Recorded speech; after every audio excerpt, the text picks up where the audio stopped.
Politički rad četničkog pokreta je nastavak rada Srpskog kulturnog kluba, osnovanog januara 1937. godine u Beogradu od strane naših najistaknutijih intelektualaca toga doba.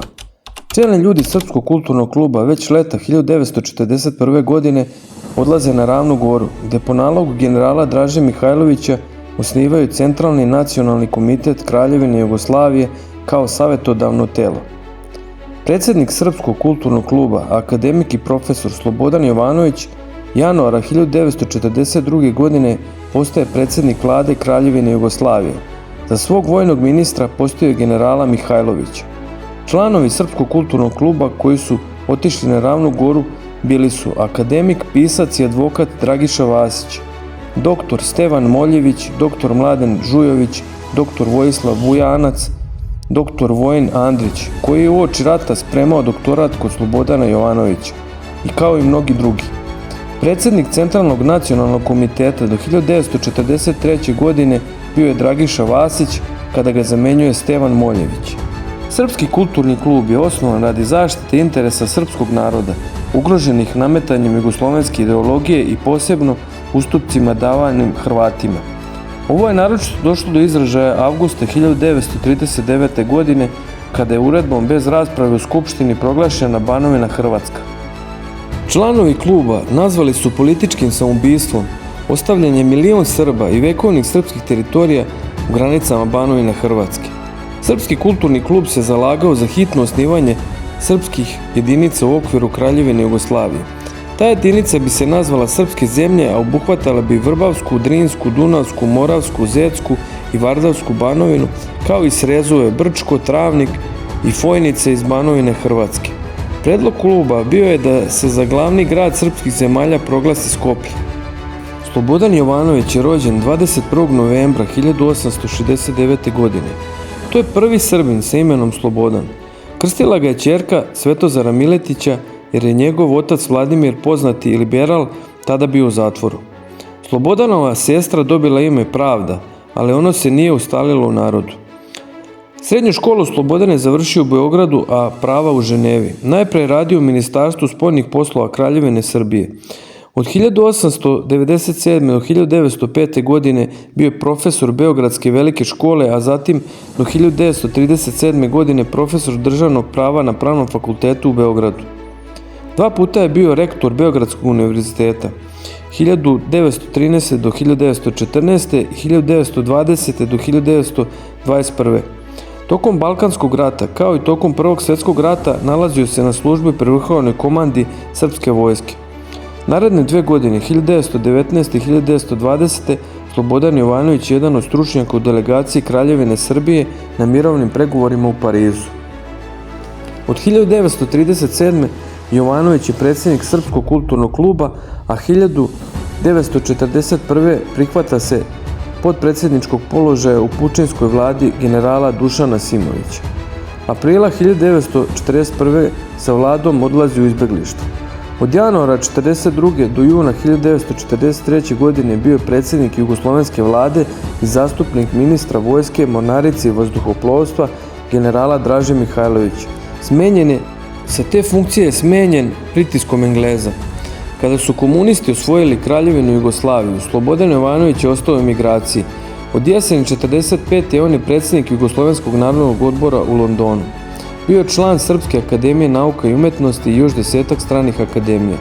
Na procesu generalu Draži Mihajlović, leta 1946. godine u Beogradu, komunisti su sudili Slobodanu Jovanoviću u odsustvu. Kao ratni zločinac u ovom staljinističkom procesu osuđen je na 20 godina zatvora. Umro je 12. decembra 1958. godine u Londonu, gdje je sahranjen.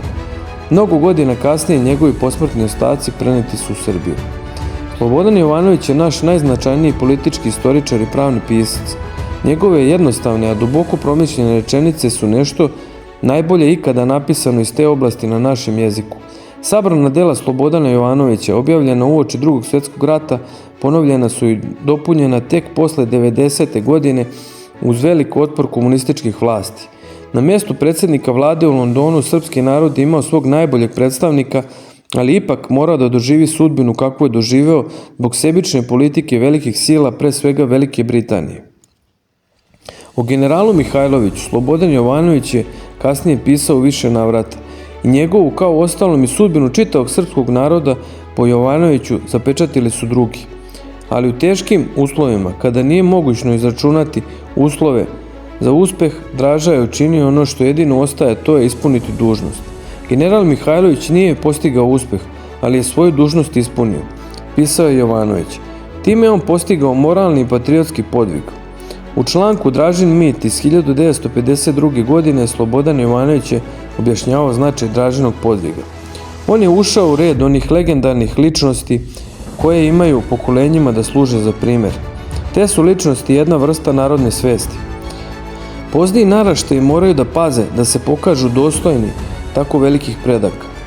Vladika Danilo u Gorskom vijencu kaže onim Crnogorcima koji su skrenuli s pravog puta: "Sučim ćete izaći pred Miloša i pred druge srpske vitezove, koji žive doklen sunce grije." U te vitezove koji su svojim primjerom obeležili poznijim naraštajima put dužnosti spada i general Mihajlović. Dragiša Vasić je rođen 2. septembra 1885. godine u Gornjem Milanovcu. Ovaj datum nije pouzdan jer je crkvena i opštinska arhiva u Gornjem Milanovcu spaljena za vreme Prvog svjetskog rata. Dr. Mladen Žujović, blizak Dragišin prijatelj, piše da je on vjerovatno rođen 1884. godine. Osnovnu školu i niže razrede gimnazije Dragiša je završio u rodnom mjestu, a više razrede gimnazije u Beogradu. Kao rezervni oficir učestvovao je u Prvom i Drugom Balkanskom ratu, a zatim i u Prvom svjetskom ratu.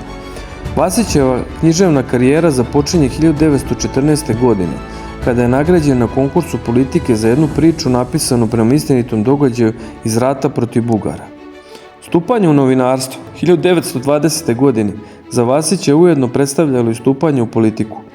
Dnevni list Progres, koji je te godine pokrenuo, odmah je zasmetao vlastima, pa je po kazni upućen na vojnu vežbu u jugoslovenski Sibir na nemirnu albansku granicu.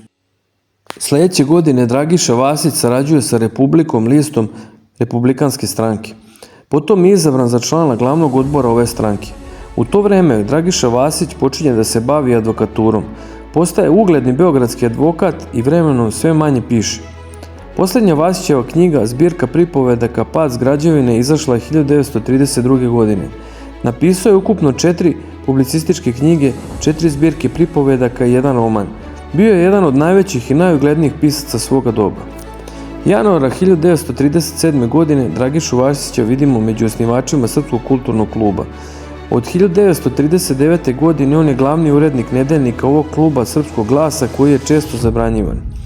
U činu rezervnog majora Dragiša Vasić učestvuje u aprilskom ratu 1941. godine. Izbjegao je zarobljavanje u okolini Prijepolja, a zatim se sklonio u Gornjem Milanovcu. Leta 1941. odlazi na Ravnu Goru. Pukovnik Mihajlović postavlja ga za svog zamjenika i pomoćnika, kao i za predsjednika Centralnog nacionalnog komiteta Kraljevine Jugoslavije.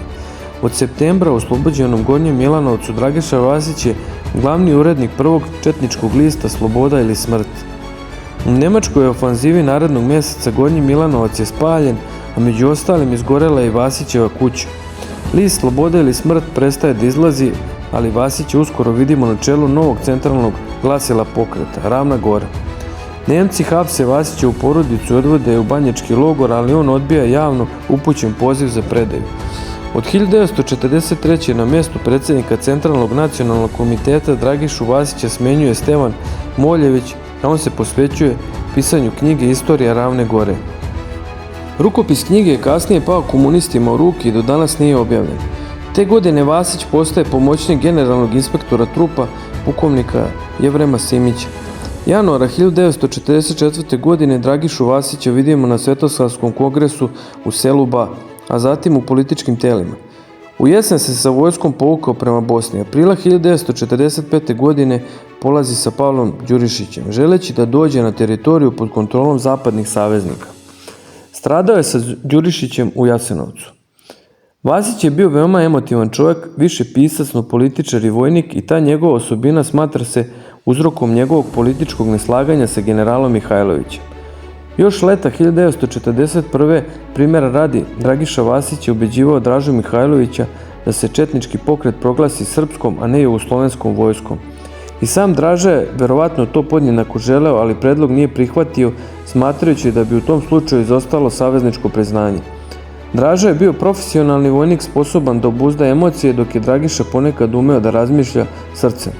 Ali bez obzira na sve, on se uvek nalazio u vrhu pokreta i formalno i po težini svoje reči smatran je čičom broj 2. Dr. Stevan Moljević je rođen 6. januara 1888. godine u Rudom. Završio je pravni fakultet u Zagrebu gde je doktorirao, a potom je radio u Banja Luci kao advokat. Bio je član Samostalne demokratske stranke u Banja Luci, je osnovao francuski engleski klub, a od 1937. godine je predsjednik regionalnog odbora Srpskog kulturnog kluba. Na dan osnivanja nezavisne države Hrvatske 10. aprila 1941. godine Moljević se sklonio u Crnu Goru, u Nikšiću je napisao projekat Homogena Srbija. Tokom rata bio je član najviših političkih tela. Od leta 1943. Moljević je prvi politički savjetnik generala Mihajlovića. Januara 1944. on je jedan od glavnih organizatora Svetosavskog kongresa u selu Bar. Na kongresu se Centralni nacionalni komitet Kraljevine Jugoslavije proširuje članovima parlamentarnih stranaka, postojeći ratna skupština, a njegov izvršni odbor vlada Kraljevine. Bila je to vlada u senci, dok u Londonu nasilno nije smenjena legalna jugoslovenska vlada pod predsjedništvom doktora Božidara Purića. Tada CNK proglašava svoj izvršni odbor za jedinu legitimnu vladu na čelu sa Moljevićem. U jesen 1944. dr. Stevan Moljević se sa glavninom četnika povukao u Bosnu. Preživio je bosansku Golgotu, ali je pao u ruke komunistima 3. septembra 1945. godine. Na procesu generalu Mihajloviću leta 1946. godine Moljević je bio drugooptuženi. Komunisti su ga teretili da je bio inicijator odluka političke prirode, da je izradio direktivu za organizaciju izdajničkih ravnogorskih odbora, zatim da je uređivao centralni četnički organ List Ravna Gora, rukovodio četničkom propagandom u cilju zavođenja narodnih masa na putu izdaje itd. Osuđen je 20 godina zatvora i konfiskaciju celokupne imovine. Teško se razboleo u Sremsko-Mitrovačkoj kaznionici i ubrzo potom preminuo. Komunistička propaganda se rado i često služi radovima doktora Stevana Moljevića, predstavljajući ga kao glavnog nosioca ideja o velikoj Srbiji. Međutim, on je samo nastavljao srpsku državničku tradiciju. Granice koje je Moljević tražio slični su ili istovetni onima koje su tražili Nikola Pašić ili Jovan Cvijić na mirovnoj konferenciji u Parizu 1920. i 1922. To su prirodne granice srpskog naroda i one su daleko, daleko od ovih današnjih granica kojima su Srbima nametnuli komunisti.